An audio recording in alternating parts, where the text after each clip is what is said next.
Саламатсыңдар ма, балалар? Бүгін сендермен қайта қауышқаныма қуаныштымын.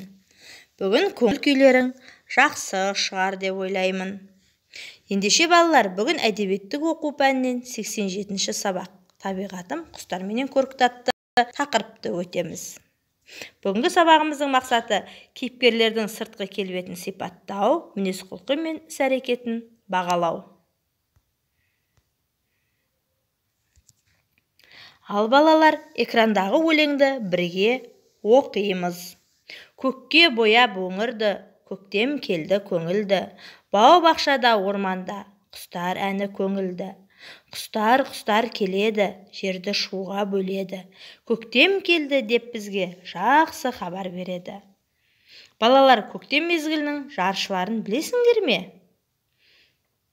Иә, әрине, олар құстар. Яғни бүгінгі сабағымыз біздің достарымыз құстар туралы болмақ. Балалар, жалпы құстар туралы не білеміз? Иә, құстар түрлері әртүрлі, қанатты, мамықты, ұшып жүріп тіршілік ететін жәндік. Құстар екіге бөлінеді: дала құстары және үй құстары. Үй құстары қанаттары болғанмен ұзаққа ұша алмайды, және олар адам қолынан қоректендіріледі.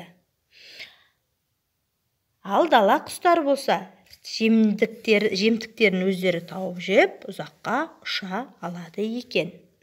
Ерте көктемде жылы жақтан ұшып келетін құстарды жыл құстары деп атаймыз. Құстар жұмыртқа басу арқылы көбейеді екен. Балалар, оқулығымыздың 90-шы бетінде берілген жұмбақты бірге оқимыз және шешуін табамыз. Алғаш түбір сөзі: аспаннан тұрған сорғалап. Екінші түбір сөз: сүт тағамы домалақ. Екеуін қосып оқысаң, жәндік жүрер жорғалап. Бұл жұмбағымыздың шешуі не болады екен? Иә, әрине, ол жауын құрт. Аспаннан сорғалап тұрған ол жауын, және сүт тағамы домалақ дегеніміз ол құрт екен. Екеуін қосып оқысақ, жауын құрт деген жәндіктің атауы шығады екен. Ал келесі жұмбақты тыңдаймыз. Орманда жоғары ағашқа қонады, тұмсығын балға етіп, тоқ-тоқ соғады. Бұл қандай құс екен? Иә, тоқылдақ екен. Келесі жұмбақты тыңдайық. Орманда сайрайды, сайраудан талмайды. Орманда сайрап өлең айтатын қандай құс? Әрине, бұлбұл.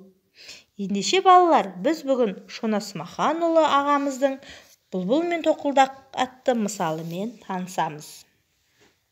Балалар, мысал дегеніміз қысқа оқиғалы шығарма. Мысалдың кейіпкерлері аңдар, құстар, жануарлар және өсімдіктер болады.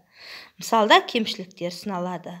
Ақыл кеңес айтатын қорытынды ой болады.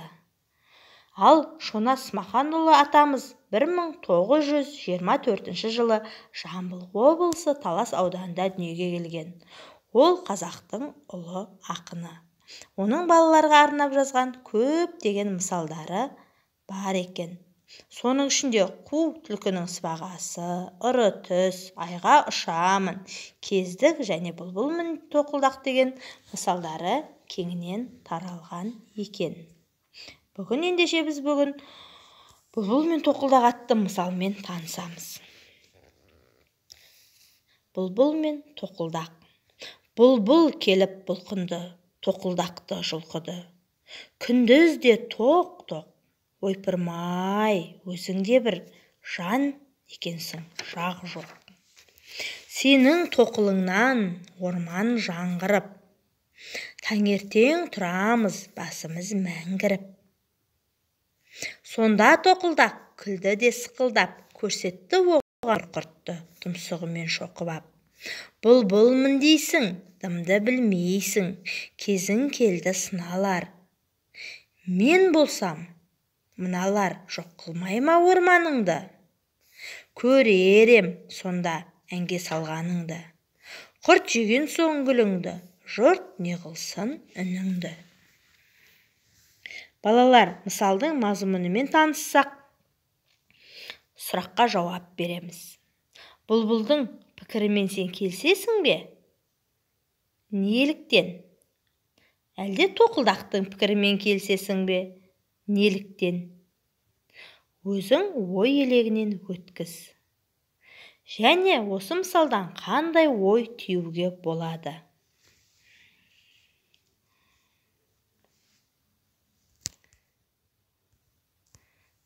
Мысалмен танысақ, балалар, 93-ші бетте берілген Зухра Мерханова апамыздың біздің қарлығаш мәтінімен танысып өтейік. Біздің қарлығаш. Біздің пәтер 3-ші қабатта. Осымен 3-ші жыл. Бізді дос көріп, қарлығаш ұя салып жүр. Ұясы пәтерге кіре беріс есіктің маңдайшасындағы электр шамының үстінде. Ол ұясына кіруін кірсе де далаға шыға алмай, баспалдақтың жоғарғы жағында сусылдап ұшатын. Біз 3-ші қабаттың терезесін ашып қойдық. Енді қарлығаш ұясына ашық терезе арқылы қатынайтын болды.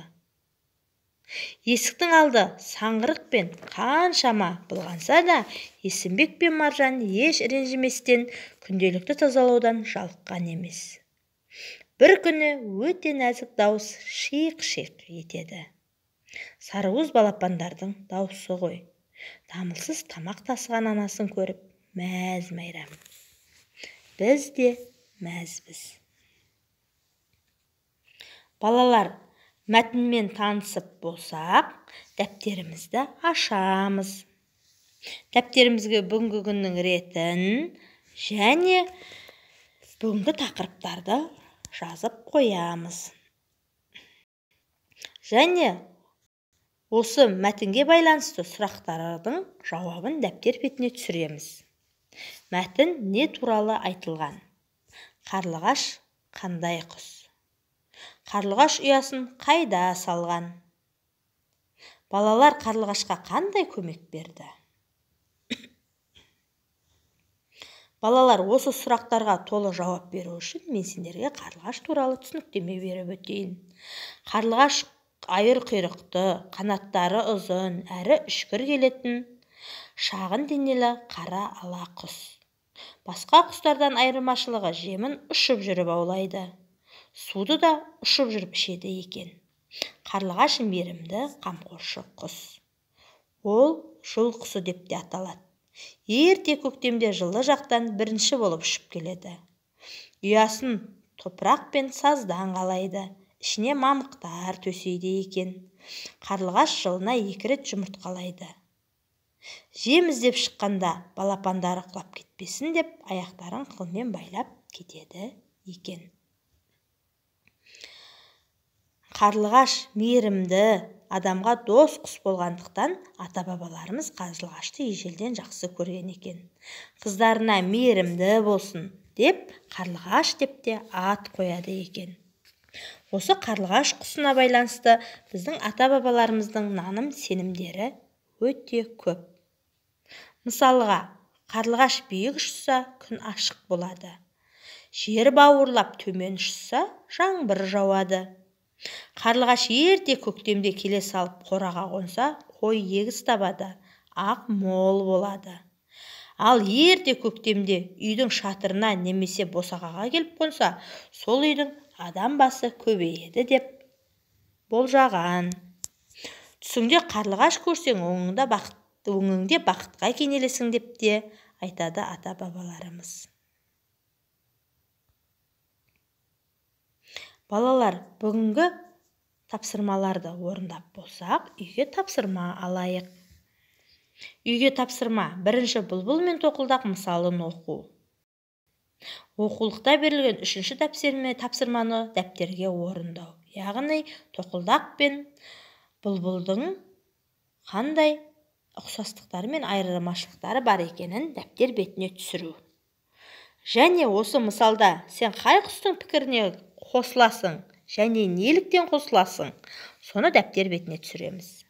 Екінші, біздің қарлығаш мәтінін оқу, түсінік айту. Сұрақтар қойып, сол сұрақтардың жауаптарын дәптер бетіне түсіру. Балалар, бүгінгі сабақ түсінікті болса, осымен сабағымызды аяқтаймыз. Қош сау болыңдар.